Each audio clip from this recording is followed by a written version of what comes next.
अस्सलाम वालेकुम नाजरीन, आप देख रहे हैं एक्सो न्यूज़ और मैं हूं आपका मेज़बान खालिद शहजाद फारूकी। नाजरीन, इस वक्त पूरी दुनिया के अंदर चहमगोइयाँ हो रही हैं। ईरान, अमेरिका, इसराइल जो जंग है वो इस वक्त हो के जंग बंदी है, लेकिन उसके बावजूद इसराइल की जानब से जो लबनान पे बमबारी की जा रही है उस पर पूरी दुनिया से आवाज़ें उठ रही हैं।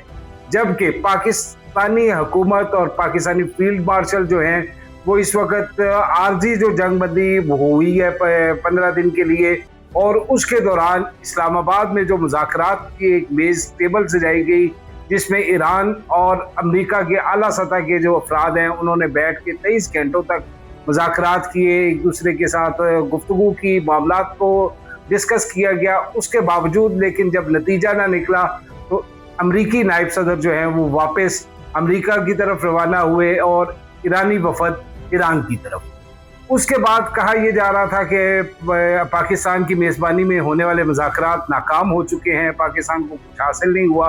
तो जो मुखालफिन हैं जो इस तरह की बातें कर रहे हैं, खुसूसन हमारे जो हमसाया मुल्क इंडिया में जिस तरह की सफ़े मातम बिछी है पाकिस्तान के इसके जो मामलात के बाद, वो बड़ी देखने के काबिल है। और उस पर हंसी भी आती है कि इंडिया इतना रो रहा है, इतना सर पीट रहा है, और इंडिया से जो मोदी सरकार को लान तान हो रही है वो एक अलग सा इशू है, उस पर हम फिर बात करेंगे। अभी जो हमने बात करनी है वो यही है कि इस वक्त पाकिस्तान के फील्ड मार्शल जो हैं वो गुज़श्ता रोज़ ईरान पहुंचे, उसके साथ वज़ीर आज़म सऊदी अरब में मोहम्मद बिन सलमान के साथ मुलाकात हुई और बड़ी नतीजा खेज मुलाकात हुई। जो ताज़ा सूरत हाल थी उस पर दोनों रहनुमाओं के दरमियान जो होने वाली मुलाकात में गुफ्तगू की गई, उस पर आप अगर आप नज़र दौड़ाएं तो देखें उसका नतीजा क्या निकला है कि आज पाकिस्तान स्टेट बैंक की जानिब से स्टेट बैंक में $2 अरब जो हैं वो सऊदी अरब की तरफ पाकिस्तान में डिपॉजिट करवा दिए गए हैं। $3 अरब मजीद डिपॉजिट करवाए जाएंगे। इस सारी सूरत हाल के बाद वज़ीर आज़म जो हैं शहबाज शरीफ वो सऊदी अरब का दौरा मुकम्मल करके कतर पहुंचे। कतर में जिस तरह पाकिस्तानी वज़ीर आज़म का इस्तकबाल किया गया, फ़ज़ा में इस्तकबाल हुआ, जो कतरी त्यारे हैं, जंगी लड़ाका त्यारे हैं, उन्होंने वज़ीर आज़म के जहाज़ को अपने हिसार में लिया और बाहिफाजत वहाँ पे पहुँचे। एयरपोर्ट पे जो कतर की आला क़यादत है उन्होंने पाकिस्तानी वज़ीर आज़म का इस्तकबाल किया, उन्हें वेलकम कहा। और उसके बाद अब तक अमीर कतर से जो है वो वज़ीर आज़म शहबाज शरीफ की मुलाकात हो चुकी है।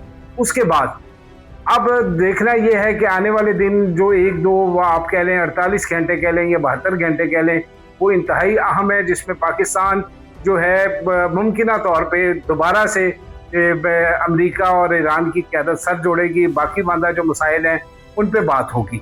आज जो सबसे अहम बात हुई वो ईरानी सफ़ीर जो हैं पाकिस्तान में, रज़ा मुक़द्दमी साहब, उन्होंने जो बातें की, उन्होंने कहा कि जी हम तो पाकिस्तान के अलावा किसी और पे एतमाद नहीं कर सकते, पाकिस्तान हमारा ब्रादर मुल्क है, पाकिस्तान पे हमें जिस तरह का एतमाद है वो बड़ा शानदार है, और जो पाकिस्तान ने अब तक किरदार अदा किया है वो भी अपनी मिसाल आप है।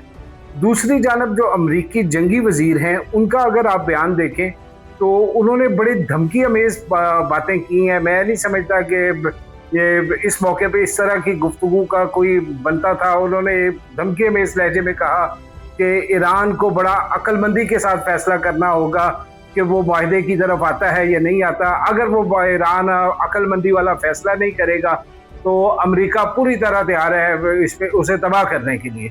इस तरह की बातें जो है मैं समझता हूँ कि वो मामलात को ख़राब करती हैं, ख़राबी की तरफ जाती हैं मामलात, तो ये मामलात नहीं होने चाहिए। दूसरा जो ईरानी मुश्तबा खामनाई के जो बशीर हैं उन्होंने जो बात की है वो भी बड़ी सख्त बात है। ज़ाहिर बात है ये इस तरह होता है कि क्योंकि अभी मुज़ाकरात किसी नतीजा खेज इख्तिताम तक नहीं पहुँचे, कोई वाहिदा नहीं हुआ,